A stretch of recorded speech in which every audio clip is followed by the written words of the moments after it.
چلیے بسم اللہ الرحمن الرحیم وَإِن طَلَّقَهَا قَبْلَ الدُّخُولِ وَالْخَلْوَةِ فَلَهَا نِصْفُ الْمَہْرِ، اور اگر دخول اور خلوت سے پہلے طلاق دے دی تو اس کے لیے نصف مسمہ ہے۔ مطلب یہ ہوا کہ شادی ہوئی اور عقد کے اندر مہر 10 درہم یا اس سے زیادہ مقرر بھی کیا، یعنی مہر مسمہ کی صورت ہے۔ اب اس کے بعد اگر دخول سے پہلے اور ساتھ ہی ساتھ خلوت سے بھی پہلے، یعنی نہ دخول ہوا اور نہ خلوت ہی ہوئی، اس سے پہلے ہی طلاق واقع ہو گئی، تو جو مقرر شدہ مہر ہے اس کا نصف دیا جائے گا۔ دیکھیے لقولہ تعالی وَإِن طَلَّقْتُمُوهُنَّ مِن قَبْلِ أَن تَمَسُّوهُنَّ الآیت، پوری آیت دیکھیے بین سطور میں لکھ دی ہے، من قبل ان تمسوهن وقد فرضتم لهن فریضۃ فنصف ما فرضتم، مانا ہے کہ اور اگر تم انہیں ہاتھ لگانے سے پہلے طلاق دے دو، اس حال میں کہ تم نے ان کے لیے کوئی مہر مقرر کر رکھا ہے، تو جو بھی مقرر تم نے کیا ہے اس کا نصف دینا ہے تمہیں، ٹھیک ہے؟ تو یہ آیت دلالت کر رہی اس بات پر۔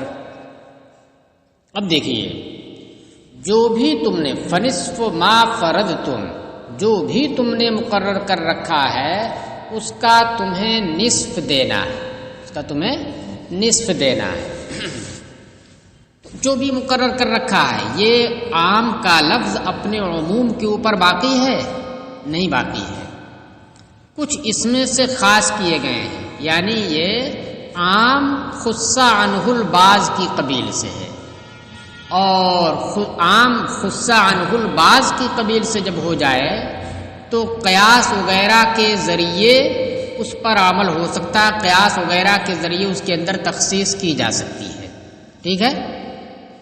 اور بالکل عموم پر ہو، خصہ عنہ البعض نہ ہو، مخصوص منہ البعض نہ ہو، تو پھر قیاس وغیرہ کا کوئی وہاں پر اس کی پہنچ نہیں ہو پائے گی۔ اچھا،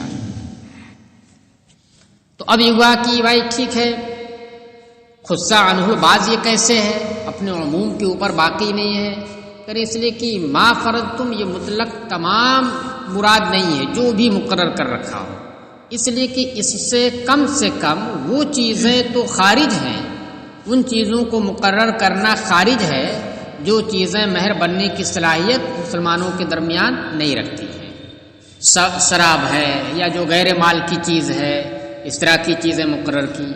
اور ایک چیز اور بھی ہے، وہ کیا ہے کہ اگر عقد کے وقت تو مقرر نہیں کیا، لیکن عقد ہو جانے کے بعد مقرر کیا باہمی رضامندی سے، تو وہ بھی خارج ہے، اس سے اس کا بھی حکم نہیں ہے، اس صورت میں بھی نصف ما فرضتم نہیں ہے، تو عام مخصوص منہ البعض کی قبیل سے ہو گیا، لہذا قیاس کے ذریعے اس میں تخصیص کی جا سکتی ہے۔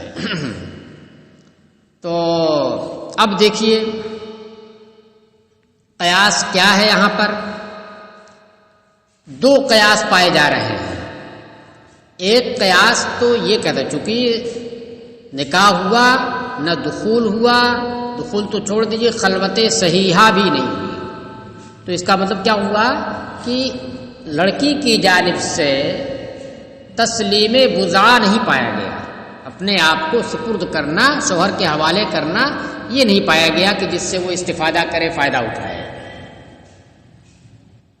تو جب نہیں پایا گیا تو یہاں پر ایک قیاس پایا جا رہا ہے، وہ قیاس یہ ہے کہ جب اس کی جانب سے تسلیم بضاعہ نہیں پایا گیا، ادھر سے خلوت صحیحہ یا ایک ہی دخول نہیں ہوا، تو جیسا تھا پہلے وہ صحیح سالم طلاق دے کر کے اس نے واپس کر دیا، طلاق دے کر کے اس کو ویسے ہی محفوظ رکھا جیسے وہ محفوظ تھا، بغیر کسی تبدیلی کے، بغیر کسی تصرف کے اس کے اندر، یہ چیز پائی جا رہی ہے اس کے اندر۔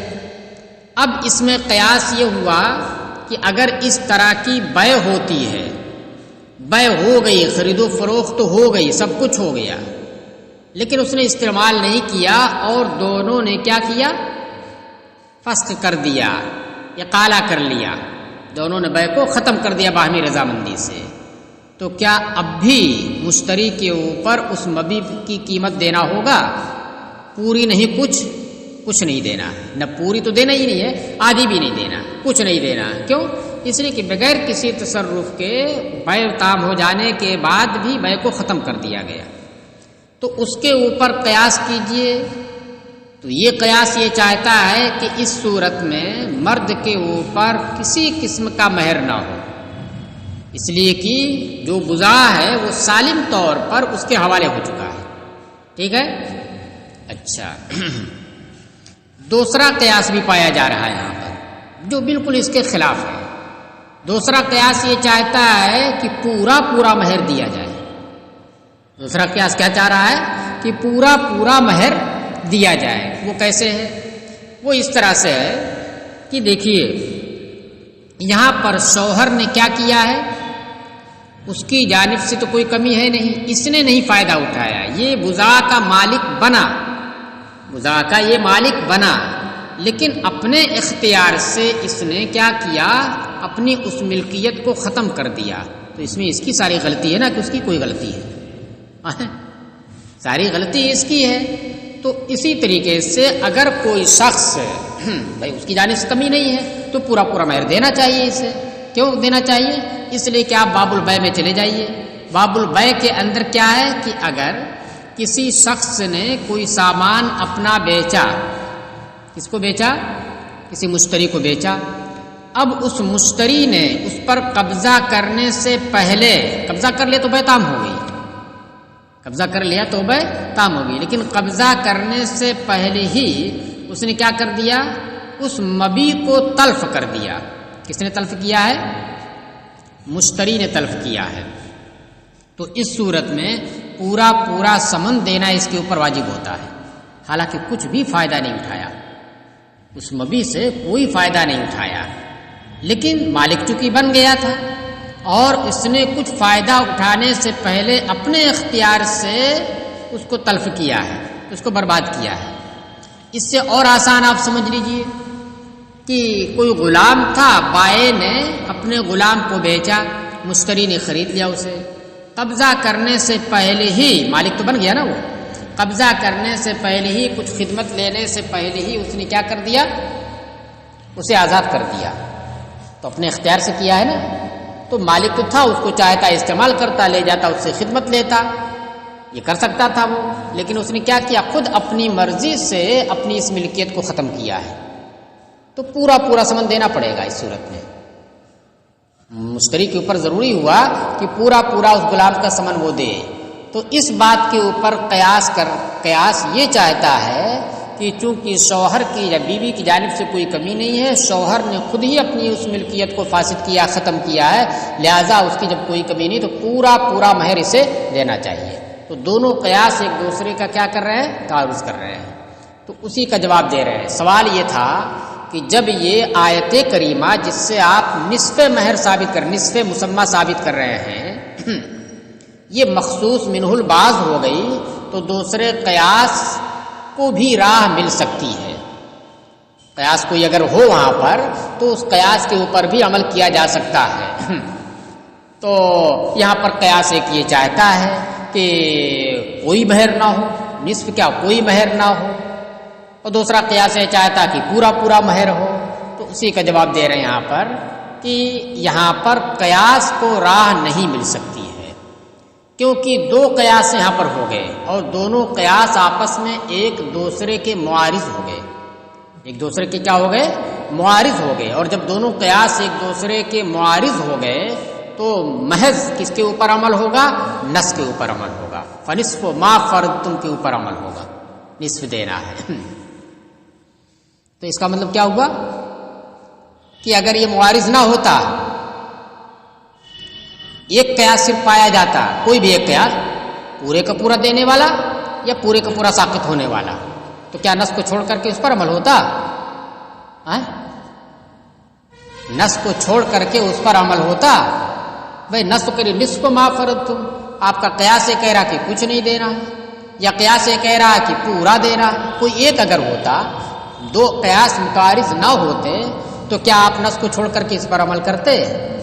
ہاں یہ تو نہیں نہ ہو سکتا ہے نس ہوتے ہوئے لیکن اس سے بظاہر کیا لگتا ہے، اس سے جو استدلال اس طرح سے کیا ہے کہ بھائی یہاں پر جو قیاس ہیں آپس میں معارض ہو گئے، اس وجہ سے کیا کر دیا گیا، قیاس ساقط ہو گیا اور صرف نس مرجع قرار پایا، نس ہی کی جانب ہم رجوع کریں گے، اس کا جو حکم ہے اسی کے اوپر عمل ہوگا تو اس لیے ایک شارح نے بہت اچھی توجیہ کی ہے، وہ بات سمجھ میں بھی آتی ہے، سمجھ میں یہ آتی ہے، یہ کہا انہوں نے کہ دیکھیے یہاں یہ مطلب نہیں ہے کہ اگر ایک قیاس ہوتا تو نس کو چھوڑ کر کے اس پر عمل کرتے ہیں، بالکل ایسا نہیں ہے، ایسا کیسے ہو سکتا ہے؟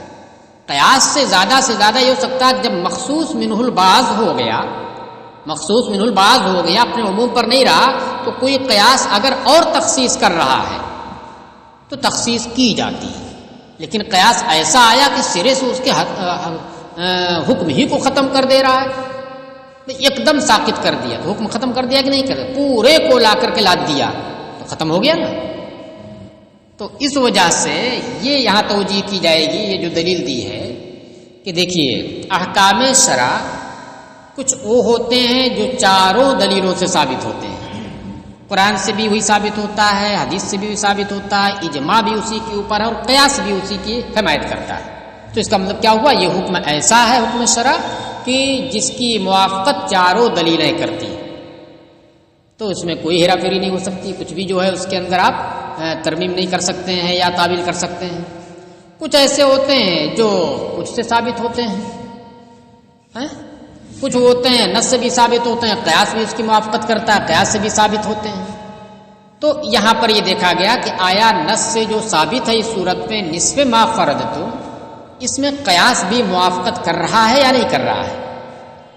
تو کہہ رہے کہ نہیں، قیاس بالکل موافقت نہیں کر رہا ہے، یعنی یہ مطلب نہیں کہ قیاس اگر معارض نہ ہوتے آپس میں تو قیاس پر عمل کرتے اور نص کو چھوڑ دیتے، نہیں، عمل تو نص ہی پر ہوگا۔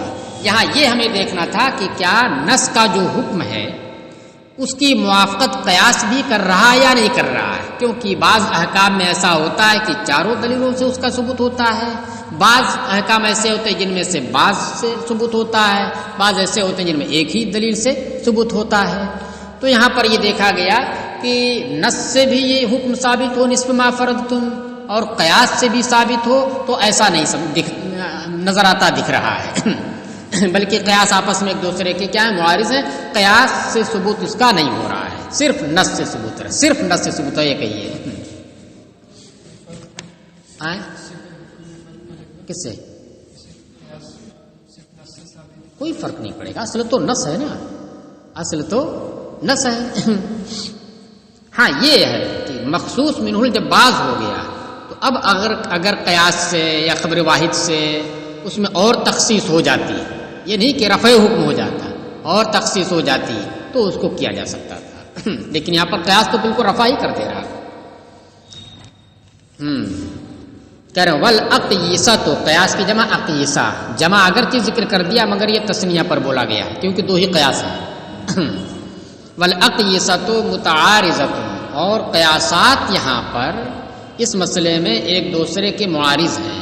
ففیہ تفویت الزوج الملک علی نفسہ باختیارہ، تو قبل دخول طلاق کی صورت میں، فیہ میں ہی ضمیر کا مرجع کیا ہے، الطلاق قبل الدخول، تو قبل دخول طلاق کی صورت میں شوہر کا اپنے اوپر خود اپنے اختیار سے ملک کو فوت کر دینا ہے، ملک بضاع کو فوت کر دینا ہے۔ تو یہ قیاس کیا چاہ رہا ہے کہ اس نے جب خود ہی فوت کر دیا ہے تو جیسے مشتری خریدنے کے بعد بغیر قبضہ کی ہوئی فوت کر دے اسے تو پورا ثمن دینا پڑتا ہے، تو اسی طریقے سے اس شوہر کے اوپر بھی پورا مہر دینا ضروری ہونا چاہیے۔ وفیہ عود المعقود علیہ الیہا سالما، اور ایک قیاس قبل دخول طلاق والے معاملے میں یہ ہے کہ معقود علیہ یعنی ملک بضاع یہ اس عورت کی جانب صحیح سالم ہو کر واپس لوٹ رہا ہے، کوئی بھی اس کے اندر ذرا بھی رد و بدل نہیں ہوا ہے۔ تو یہ قیاس کیا چاہ رہا ہے کہ کچھ بھی اس کے اوپر، شوہر کے اوپر دینا واجب نہ ہو۔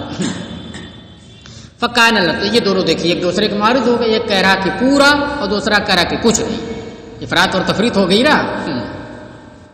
فکان المرجع فیہ النص، لہذا اس مسئلے میں مرجع صرف نص ہے، یہ کہیے ترجمے میں کیا ہے، نص کے ساتھ قیاس بھی نہیں ہے بلکہ صرف نص ہے۔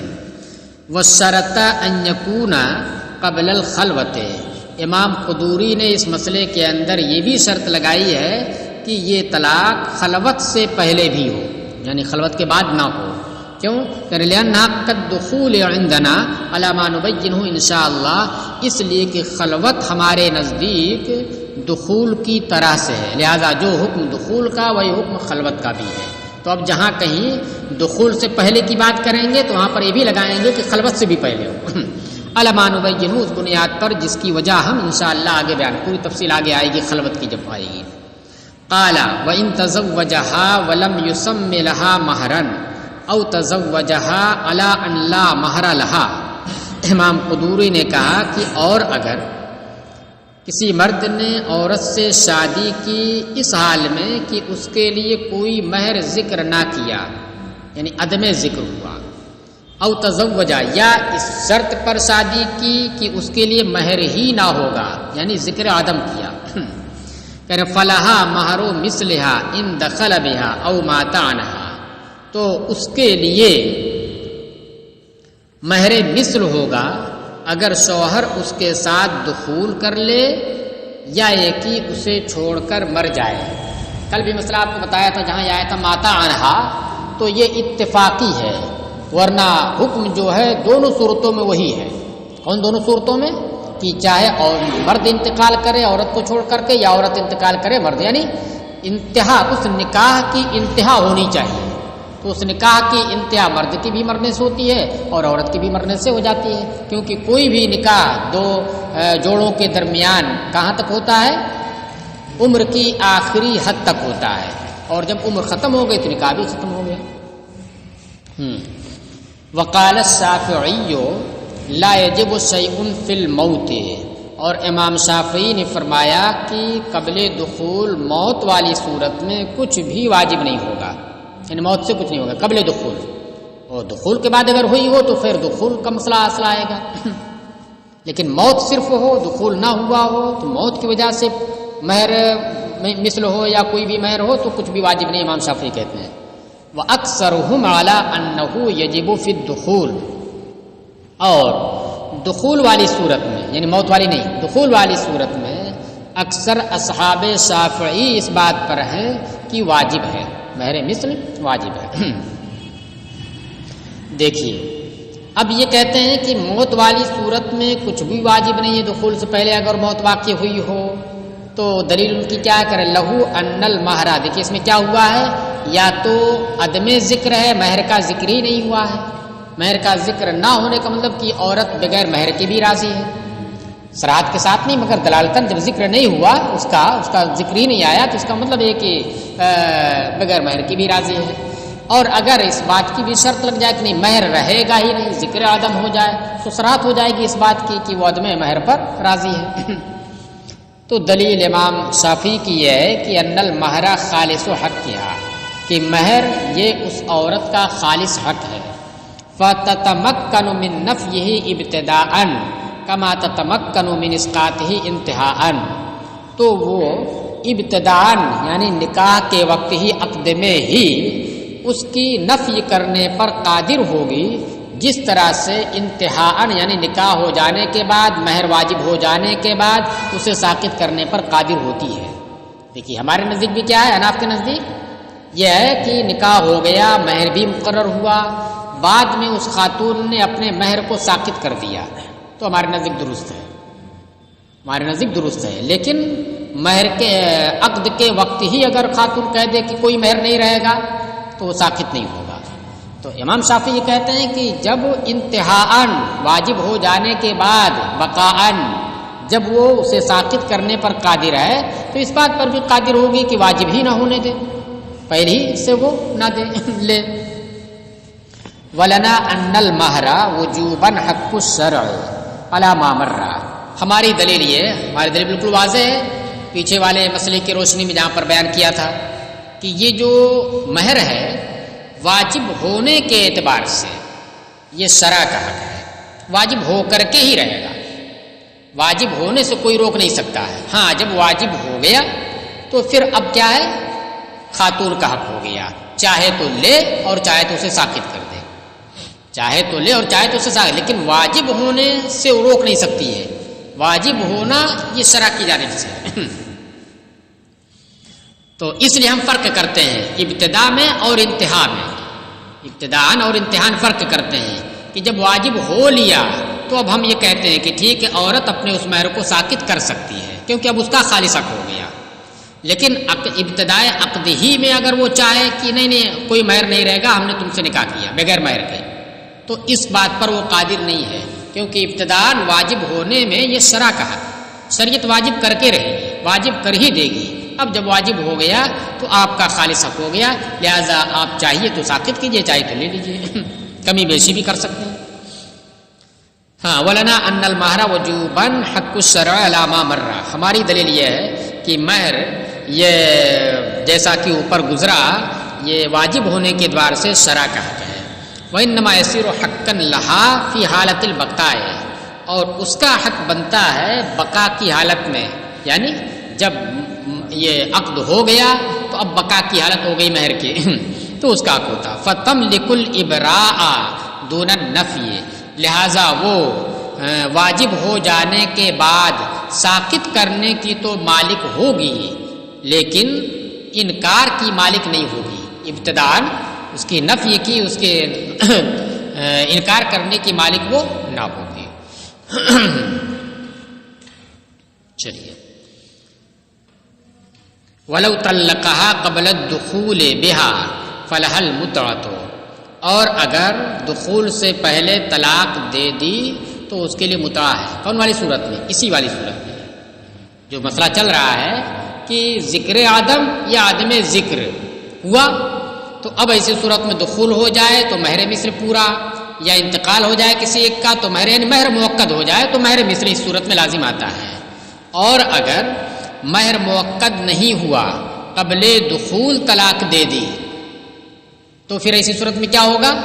قیاس یہ چاہتا ہے کہ مہر مثل چونکہ پورا تھا اور آدھے کی صورت میں اسی کی تنصیف ہو جائے، تو آپ کو معلوم ہونا چاہیے کہ مہر مثل کی تنصیف نہیں ہوتی ہے، مہر مثل کی تنصیف اس کو آدھا نہیں کیا جاتا بلکہ اس صورت میں متع کی جانب رجوع ہوتا ہے، کہ فَلَهَا الْمُتْعَةُ، تو اس کے لیے متع ہوگا لِقَوْلِهِ تَعَالَى وَمَتِّعُوهُنَّ عَلَى الْمُوسِعِ قَدَرُهُ وَعَلَى الْمُقْتِرِ قَدَرُهُ، کیونکہ اللہ تعالیٰ نے فرمایا وَمَتِّعُوهُنَّ عَلَى الْمُوسِعِ قَدَرُهُ وَعَلَى الْمُقْتِرِ قَدَرُهُ، کہ اور تم انہیں متع دو مالدار کے اوپر اس کی حیثیت کے مطابق اور تنگ دست کے اوپر اس کی حیثیت کے مطابق، یعنی متع دینے میں کس کی حالت کا لحاظ کرنا ہے؟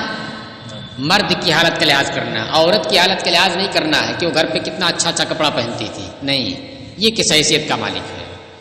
تو دیکھیے پوری آیت کریمہ کیا ہے؟ وَإِن طَلَّقْتُمُوهُنَّ مِن قَبْلِ أَن تَمَسُّوهُنَّ لَا جُنَاحَ عَلَيْكُمْ إِن طَلَّقْتُمُ النِّسَاءَ مَا لَمْ تَمَسُّوهُنَّ وَتَفْرِضُوا لَهُنَّ فَرِيضَةً وَمَتِّعُوهُنَّ عَلَى الْمُوسِعِ قَدَرُهُ وَعَلَى الْمُقْتِرِ قَدَرُهُ، یہ ہے کہ تمہارے اوپر مہر نام کا کوئی مطالبہ نہیں، لا جناح علیکم، اگر تم طلاق دے دو اس صورت میں کہ نہ تو تم نے انہیں ہاتھ لگایا ہو من قبل ان تمسوہن، اور نہ تم نے ان کے لیے کوئی مہر مقرر کیا ہو، یعنی عقد تو ہو گیا اس میں مہر مقرر نہیں کیا گیا، اور طلاق بھی تم دے رہے ہو کب؟ ہاتھ لگانے سے پہلے، تو یہ دونوں چیزیں اگر جمع ہو جائیں تو ایسی صورت میں تمہارے اوپر مہر نام کی کوئی چیز نہیں، لا جناح علیکم، مہر کا کوئی مطالبہ نہیں، ہاں کیا دینا ہے؟ ومتعوہن، اور تم انہیں متع دو، مہر تو نہیں دینا مگر تم انہیں متع دو۔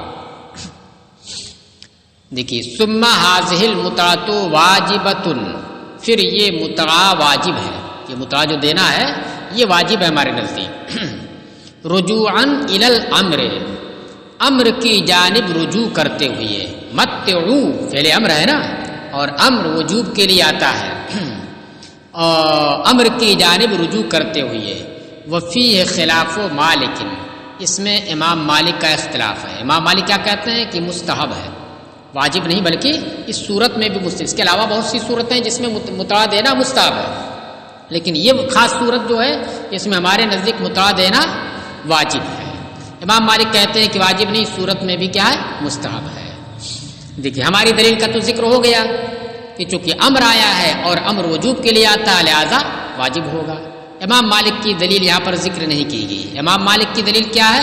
حقاً علی المحسنین، اسی آیت میں آگے کیا آیا ہے؟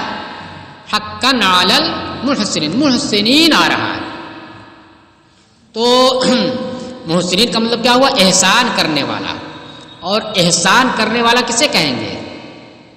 بھئی آپ کا قرض میرے اوپر ہے، آپ کا قرض میرے اوپر ہے اور وہ قرض میں اپنا اتار دوں، آپ کو واپس کر دوں تو میں احسان کر رہا ہوں؟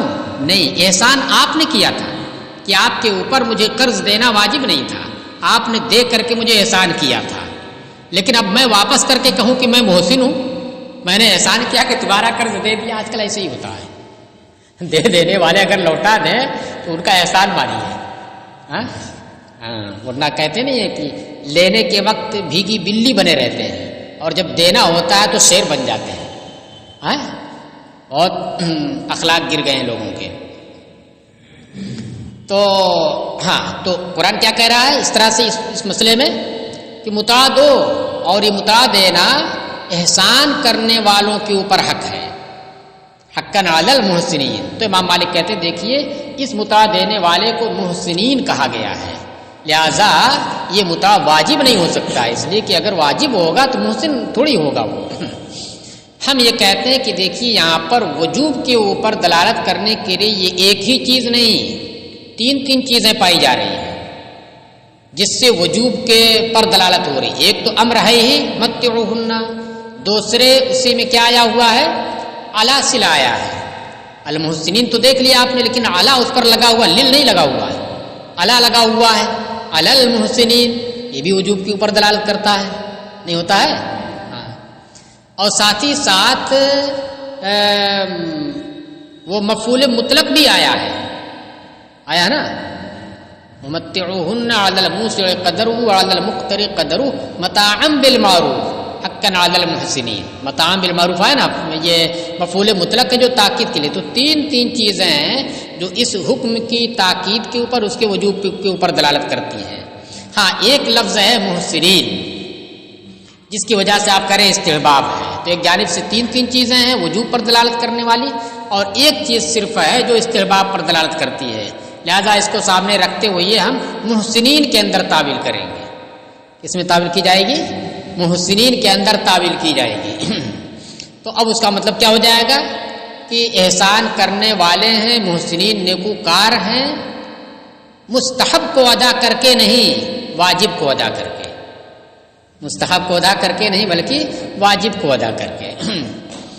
چلیے، والمتعۃ ثلاثۃ اثواب من کسوۃ مثلھا، اور متع یہ اس جیسی عورت کے کپڑوں میں سے تین کپڑے ہیں، یعنی وہ جس عورت کو متع دینا ہے وہ جس طریقے کا کپڑا پہنتی تھی یا پہنتی ہے تو اس کے کپڑے کے مثل تین کپڑے دینے ہیں، اسی جیسا ہونا چاہیے۔ سوتی پہنتی تو سوتی، ٹیرکاٹ پہنتی تو ٹیرکاٹ، ریشم کا پہنتی تو ریشم کا۔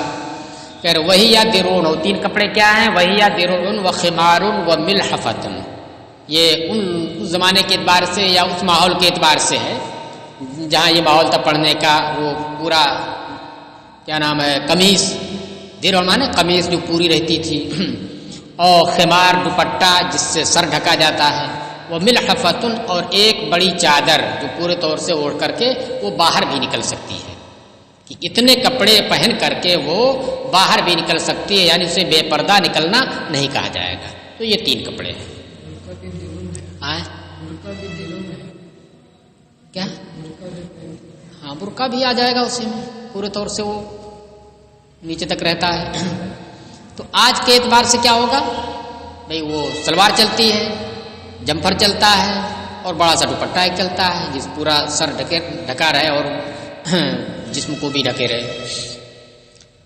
وَهَذَا التَّقْدِيرُ مَرْوِيٌّ عَنْ عَائِشَةَ وَابْنِ عَبَّاسٍ، اور یہ تحدید جو کی گئی 3 کپڑوں کی فلاں فلاں فلاں، یہ ام المؤمنین حضرت عائشہ اور حضرت عبداللہ ابن عباس سے مروی ہے کہ انہوں نے یہ فرمایا ہے.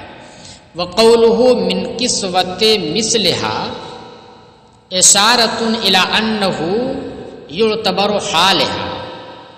دیکھیے امام قدوری کی عبارت نا، وَالْمُتْعَةُ ثَلَاثَةُ أَصْوَابٍ مِنْ كِسْوَةِ مِثْلِهَا، کہہ رہے ہیں کہ امام قدوری کا قول من کسوت مثلہا یہ اشارہ ہے اس بات کی جانب کہ عورت کی حالت کا اعتبار ہے. متع دینے میں کس کی حالت کا اعتبار؟ عورت کی حالت کا اعتبار ہے. وہوا قول الکرخی، اور یہی امام کرخی کا قول بھی ہے فی المتعۃ الواجبۃ، متع واجبہ میں. متع مستحبہ میں تو وہی ہے، متع مستحبہ میں وہی ہے جو امام صاحب کا ہے. کیا ہے کہ عورت کی حالت کا اعتبار نہیں بلکہ مرد کی حالت کا اعتبار کرنا ہے. ہاں متع واجبہ جیسے کہ یہ والا، تو اس میں جو ہے امام کرخی کا یہی قول ہے اور اسی کو امام قدوری نے بھی اختیار کیا ہے اور اس کو ذکر کیا. کیوں آخر ایسا کر رہے ہیں متع واجبہ میں؟ کہنے لقیامہا مقام مہر المثل، کیونکہ یہ متع مہر مثل کے قائم مقام ہے. یہ متع مہر مثل کے قائم مقام ہے. یہ کب ہو رہا ہے متع؟ جس صورت میں پورے کا پورا اگر مہر دینا ہوتا تو مہر مثل دینا ہوتا. اس صورت میں اگر تنصیف ہو رہی ہے تو کیا دینا ہو رہا ہے؟ متع دینا واجب ہو رہا ہے. تو مہر مثل کا ہی قائم مقام نہ ہوا. تو کہہ رہے ہیں کہ اس صورت میں چونکہ مہر مثل کا قائم مقام ہوتا ہے، اس وجہ سے مہر مثل میں عورت کی جانب کا اعتبار کیا جاتا ہے، تو متع جو اس کے قائم مقام ہے اس کی جانب کا اعتبار کیا جائے گا. اور دیگر صورتوں میں چونکہ مہر مثل کے قائم مقام ہوتا نہیں ہے، وہ مزید کیا ہے انسیت اور پیدا کرنے اور وحشت کو دور کرنے کے لیے، دلداری کے لیے دیا جاتا ہے، تو پھر وہ شوہر کے اعتبار سے ہے. وَالصَّحِيحُ أَنَّهُ يُعْتَبَرُ حَالُهُ، اور صحیح اور مفتہ بے یہ ہے کہ اعتبار مرد کی حالت کا ہوگا عمل کرتے ہوئے نص کے اوپر. نص قرآنی صاف صاف صریح ہے. وَهُوَ قَوْلُهُ تَعَالَى عَلَى الْمُوسِعِ قَدَرُهُ وَعَلَى الْمُقْتِرِ قَدَرُهُ. صاف صاف یہ آیت کریمہ بتا رہی ہے کہ تنگ دست شوہر مالدار شوہر ہے تو اس کی حیثیت کے مطابق، اور اگر تنگ دست شوہر ہے تو پھر اس کے یعنی دونوں صورتوں میں اسی کی حیثیت کا اعتبار کیا جائے گا. ثم هي لا تزاد على نصف مہر مثلها. ٹھیک ہے، اب متع دیا جائے گا، طے ہو گیا کہ امام کرخی کے قول کے مطابق، اور اسی کو امام قدوری نے بھی لیا ہے. کیا لیا ہے کہ اس متع واجبہ میں اعتبار کس کا ہے؟ عورت کی حالت کا اعتبار کیا گیا ہے، کیونکہ یہ مہر مثل کے قائم مقام ہے اور مہر مثل میں عورت کا اعتبار ہوتا ہے. لیکن صحیح کیا ہے کہ نص چونکہ موجود ہے اس تعلق سے، جس میں صاف صاف ہے کہ مرد کی حالت کا اعتبار کرنا ہے، لہذا مرد کی ہی حالت کا اعتبار ہوگا، اور وہ 3 کپڑے ہیں. اب رہی بات کہ ٹھیک ہے مرد کی حالت کا اعتبار ہے یا عورت کی حالت کا اعتبار ہو. اب آگے آ رہا ہے کہ دیکھیے جو بھی متع دیا جائے گا، جو بھی، چاہے اس کی حیثیت کا اعتبار کیجیے چاہے اس کی حیثیت کا اعتبار کیجیے، وہ 5 درہم سے کم نہیں ہونا چاہیے. اس سے 5 درہم سے کم کا نہیں ہونا چاہیے، پورے 5 کا کم سے کم ہونا چاہیے. اور زیادتی میں مہر مثل کے نصف سے زیادہ نہیں ہونا چاہیے. 5 درہم سے کم نہیں ہونا چاہیے اور مہر مثل کے نصف سے زیادہ بھی نہیں ہونا چاہیے. ٹھیک ہے، وہی کہہ رہے ہیں. ثم هي لا تزاد على نصف مہر مثلها، پھر یہ متع اس کے مہر مثل کے نصف پر اضافہ نہیں کیا جائے گا. ولا تنقص عن 5 دراہم، اور نہ 5 درہم سے یہ کم کیا جائے گا. 5 درہم سے کم اس لیے نہیں کیا جائے گا کیونکہ دیکھیے یہاں پر جو نصف دیا جا رہا ہے وہ کس لیے دیا جا رہا ہے؟ کیونکہ صرف عقد ہوا ہے، صرف کیا ہوا ہے؟ عقد ہوا ہے اور سپردگی نہیں ہوئی ہے، دخول نہیں پایا گیا ہے۔ عقد اگر ہوا ہوتا اور دخول بھی پایا، مہر موقد ہوتا، تو کم سے کم ایک عضو کے مقابل میں کتنا آتا؟ پورا عوض 10 درہم ہوتا۔ تو اب پورا عوض ایک عضو کا اگر 10 درہم ہے، کم سے کم 10 درہم ہے، تو اس کا نصف کم سے کم 5 درہم ہونا ہی چاہیے۔ یہاں پر یہ اسی کا نصف ہے، تو اس وجہ سے 5 درہم سے کم نہیں ہونا چاہیے۔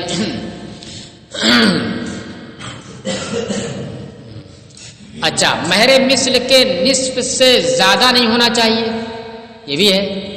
5 درہم سے کم نہیں اور مہر مثل کے نصف سے زیادہ نہیں۔ اس کی وجہ یہ ہے کہ دیکھیے، مہر اگر مسمى ہو، مقرر کیا ہوا ہو، مہر اگر مسمى مقرر کیا ہوا ہو، تو ایسی صورت میں قبل دخول طلاق ہو جائے تو کتنا دینا رہتا ہے؟ نصف مسمى دیا جانا رہتا ہے۔ کتنا؟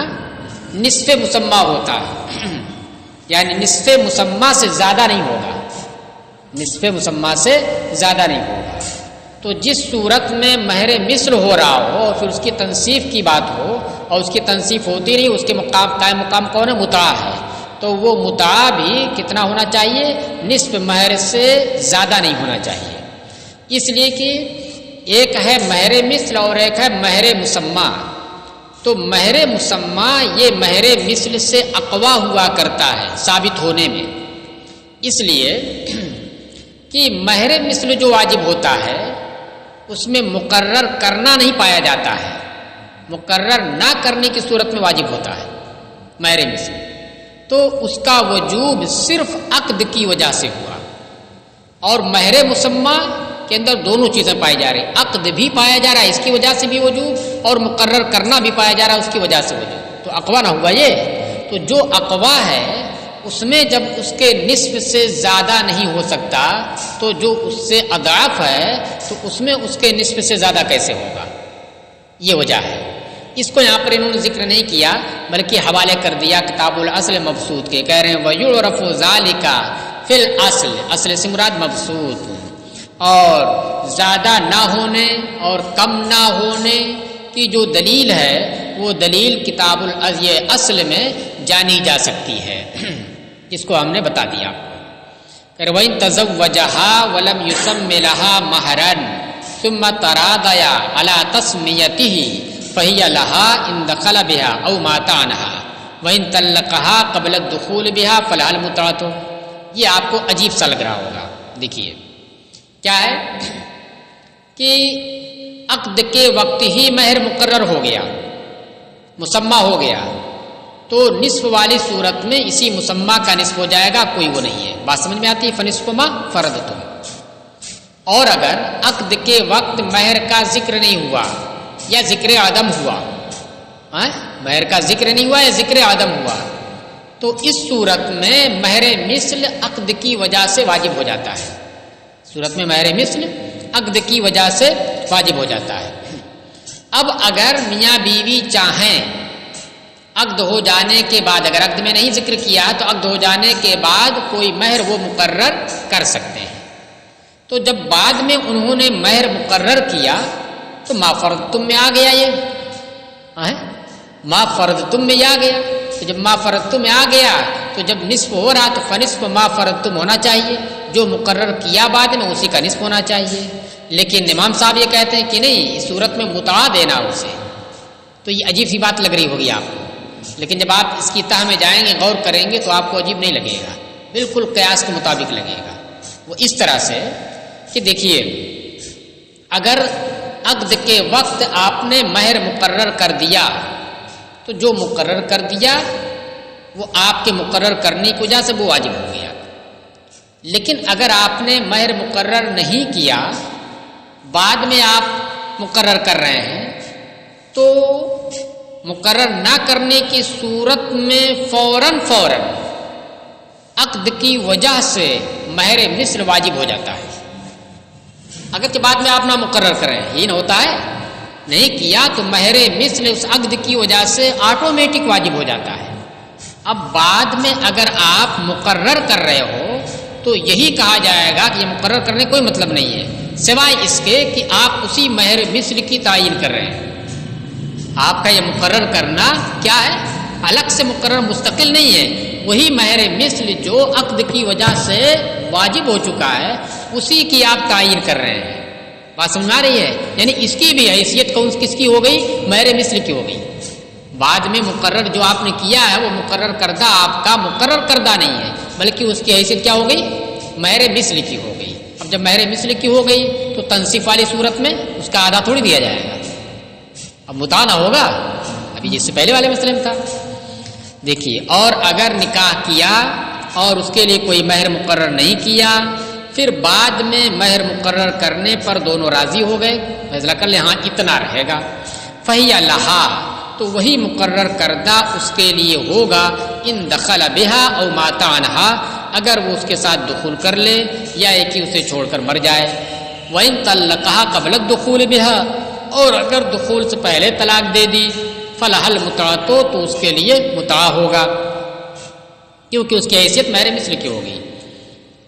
وَعَلَىٰ قَوْلِ أَبِي يُوسُفَ الْأَوَّلِ نِصْفُ هَٰذَا الْمَفْرُوضِ اور امام ابو یوسف کے پہلے قول کی بنیاد پر اس مفروض کا جو بعد میں فرض کیا ہے اس کا نصف ہوگا، یعنی گویا فنصف ما فرضتم میں یہ دونوں کو عام کرتے ہیں۔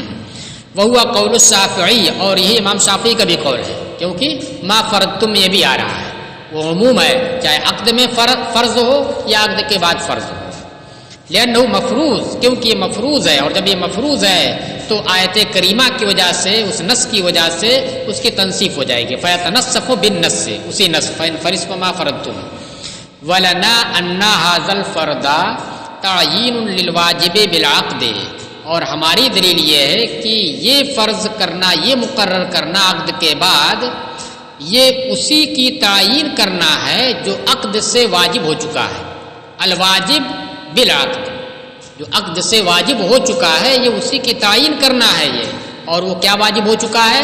وہ مہر المثل اور وہ مہر مثل ہے، تو اس کا مطلب کیا ہوا کہ یہ اس مقرر کیے ہوئے کی حیثیت کیا ہو گئی؟ مہر مثل کی ہو گئی۔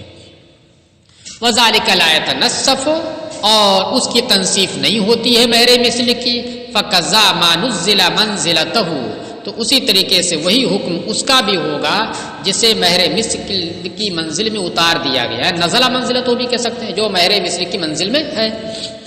والمراد بما تل الفرض اب رہی بات کی آیت کریمہ میں تو صاف ہے، نصف ما فرضتم تو ما فرضتم یار وہاں پر تو آیا نہیں کہ نصف ما فرضتم فی العقد فی وقت العقد لا بعد العقد، ایسا کچھ نہیں آیا، تو دونوں کو شامل ہو رہا ہے، تو کہہ رہے والمراد بما تل الفرض فی العقد، اور جسے امام ابو یوسف نے اور امام شافعی نے اپنے موقف پر استدلال کرنے کے لیے جس آیت کریمہ کی تلاوت کی ہے فنصف ما فرضتم کی، اس سے مراد عقد میں فرض کرنا ہے، الفرض فی العقد، کیسے عقد میں فرض کرنا ہے؟ کہ اذ هو الفرض المتعارف کیونکہ یہی فرض متعارف ہے، یہی نہ ہے کہ بعد میں مقرر کیا جاتا ہے، کہیں بتائیے ہاں اگر مقرر نہیں کیا گیا تو وہ مقرر نہیں ہوا مہر مثل ہو گیا، تو اسی وقت جو مقرر کرتے ہیں اسی کو کہتے ہیں فرض، کہ فرض کیا گیا، مقرر کیا گیا ہے۔